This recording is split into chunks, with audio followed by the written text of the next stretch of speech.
Padayon si Silbert. Okay, kini nga atong pahibalo kasamang Ariel, sumpay ni atong ipahibalo pod sa tulumanon ni kasamang Mardi kagahapon no sa iyang tulumanon. Kay mubo ra man guto na to madugangi gamay kay pigin na pod yang oras munang gimubo lang nato. Kani pwede na i-shoot ni mo tanan eh. Kasalamat kayo kasamang Archer. No? Ay, sorry. Sa man kasamang Ariel. Okay, pahibalo ni no akong sublion then dugang lang gamay kanang wala mahisgutin ako kagahapon sa pahibalo sa programa ni kasamang Mardi. Okay, sa tanang taga-Istaka no, pahibalo ni sa tanang taga-Istaka.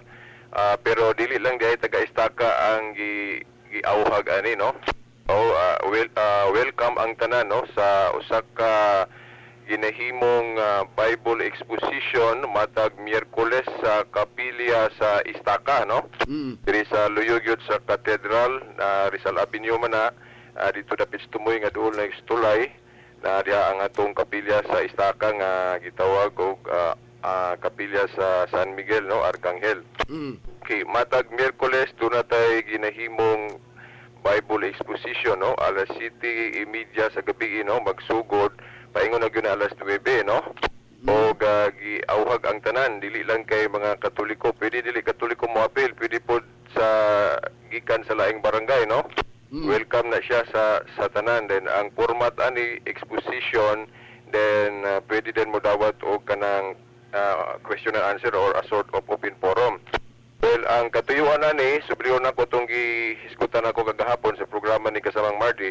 Ang katuyuan ni mao ang kinibang pagdasig no, pagdasig sa atong mga igsuon nga nabiktima ng drug addiction o uban pa nga mga problema sa atong katilingban karon no, o kanipong mahitungod sa problema sa kining disunity kanang panagbahin-bahin ba nga wala ta magkahiusa.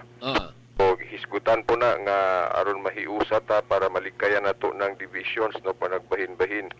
Mo man ay gusto sa Ginoo nga maghiusa ta ug unsay mga kinahanglan natong mahibaw-an ana diha na natong mahibaw-an sa atong exposition. By the way, kagabi Miyerkules man kasama nga Ariel o nasugdan na namo og naa pa mi sa mga preliminary expositions no. Preliminary expositions mga himuon nato na mga tulo ka Miyerkules no kay mo pa may pagsugod. Then human sa mga tulo ka Miyerkules nga preliminary expositions or pasiunang mga pagpadayag, sugod na dayon ta sa exposition proper. So kana atong giawhag no, welcome ang tanan no.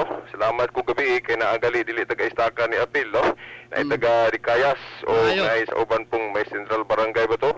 Okay, so kana lang no, ako usbon giawhag ang tanan nga motambong sa atong ginahimong Bible exposition matag Miyerkules sa Istaka Chapel no, sa St. Michael Chapel. Matag Miyerkules sa gabi alas 7:30 ngadto na sa alas 9 no sa gabihon. Kana lang kasamang Ariel.